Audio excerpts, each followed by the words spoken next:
Nous sommes actuellement dans une utilisation des indicateurs, un changement, une instrumentalisation qui fait que nous allons avoir, pour les semaines à venir, des changements de comportement, des orientations qui sont décidées par un conseil scientifique qui ne regarde plus la réalité du risque, mais qui souhaite probablement imposer d'autres schémas de pensée.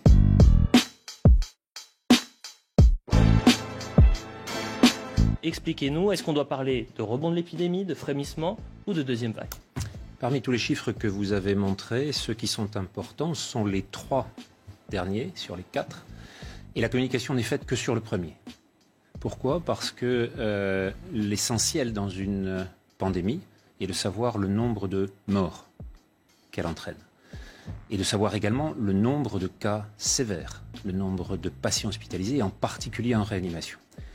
Si on peut regarder sur ces 3 chiffres-là, on va voir effectivement, et là on a ici les chiffres de Santé publique France, publiés aujourd'hui, les courbes d'hospitalisation, les courbes de réanimation ne cessent de décroître depuis début avril.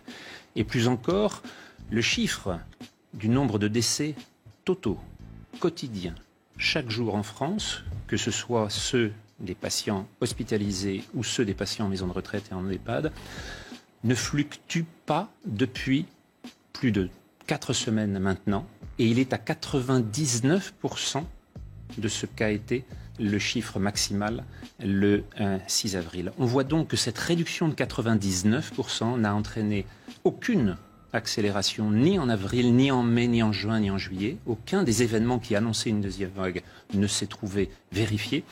Et on voit que l'on a une courbe absolument plate depuis maintenant la fin juin. Si on regarde les chiffres d'autres pays européens, c'est même décès quotidiens en Italie, qui a confiné comme nous, mais la Suède, qui n'a pas confiné, on retrouve à chaque fois cette même courbe d'une ascension en 1 mois, une décroissance en 2 mois, et plus intéressant encore, la totalité des décès européens, comme vous le voyez là, suit encore une fois la même courbe. Je vous ai mis la courbe du 0 en bleu. Vous voyez qu'aujourd'hui même, un événement particulier vient de se trouver confronté dans un accident statistique, c'est celui de 5000 décès qui ont été enlevés du décompte par les statisticiens britanniques, qui ont considéré que 5000 personnes parmi eux avaient été comptées en excès. Sur 45 000 décès, ça fait donc plus de 10% qui se trouvent soudain retirés de la statistique. On voit quand même que même dans les pays les plus dotés en capacité de suivi, cette fluctuation est énorme et que nous n'avons pas fini de suivre un certain nombre de ces accidents.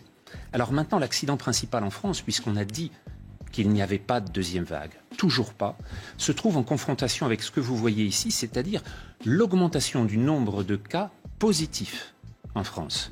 Il ne s'agit pas de patients en réanimation, il ne s'agit pas de patients hospitalisés, il s'agit de formes de sujets jeunes, asymptomatiques, qui viennent demander simplement si leur état est celle d'un sujet qui a rencontré le Covid-19, le SARS-CoV-2, ou s'il est à risque. Bien entendu, comme toujours en clinique, toujours en médecine, ce sont les symptômes qui priment, c'est la dégradation de l'état d'un sujet qui va entraîner la réaction. Or, nous ne sommes plus du tout dans la gravité, dans l'urgence du printemps, de celle de février, de mars et d'avril.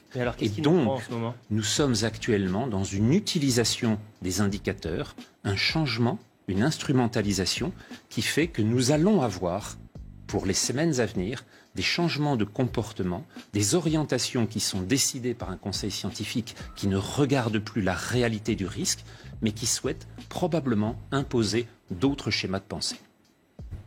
Écoutez, franchement, cette explication déjà, elle était suffisamment claire et on voit ces chiffres. Mais là, quand je vous entends, j'ai très peur.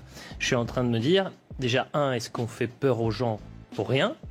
La deuxième chose, c'est à charge aussi pour les politiques et pour les personnes qui sont au sommet de l'État, qui aujourd'hui nous disent il faut porter le masque en extérieur. En septembre, conseil scientifique, vous en parliez, le conseil scientifique qui dit à l'automne, on risque d'avoir une seconde vague. Donc vous êtes en train de balayer tout ça en disant mais attendez, là les faits sont bien présents, il n'y a ni rebond de l'épidémie, il n'y a ni même un frémissement, il y a des nouveaux cas qui sont confirmés, mais ce ne sont pas des cas graves. C'est absolument le cas. Et qui plus est, le Conseil scientifique, lorsqu'il nous annonce la énième deuxième vague la semaine dernière, un certain nombre de ses membres sont sur leur site de vacances.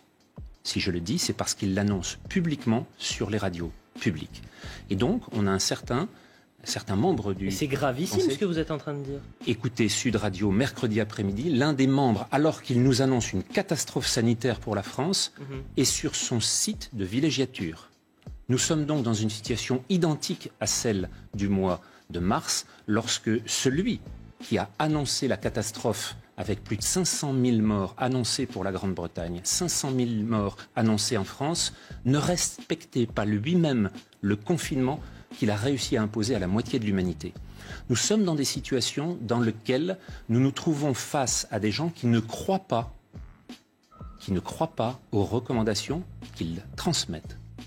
Il faut donc regarder précisément de quoi le risque est porteur, et ce risque actuellement n'est plus du tout celui du printemps.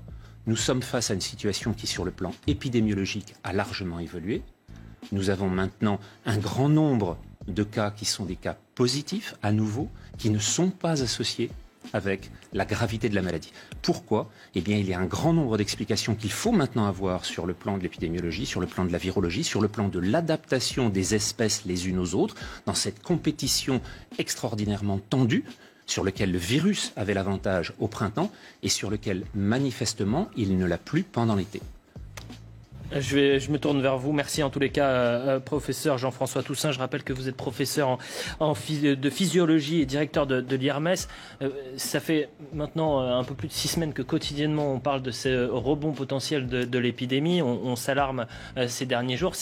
On a quoi ? Peut-être une dizaine, voire une vingtaine de scientifiques qui viennent sur ce plateau. Vous êtes le premier aujourd'hui qui arrive et qui nous dit...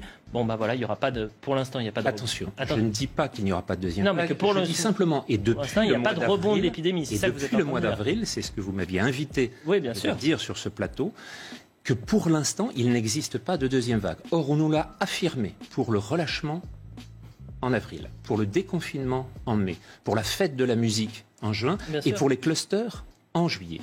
Il n'y a, vous l'avez vu, aucune deuxième vague dans aucun des pays d'Europe. Dans aucun des pays d'Europe. Alors maintenant, il est possible qu'il y ait une saisonnalité à l'automne. D'où viendra-t-elle ?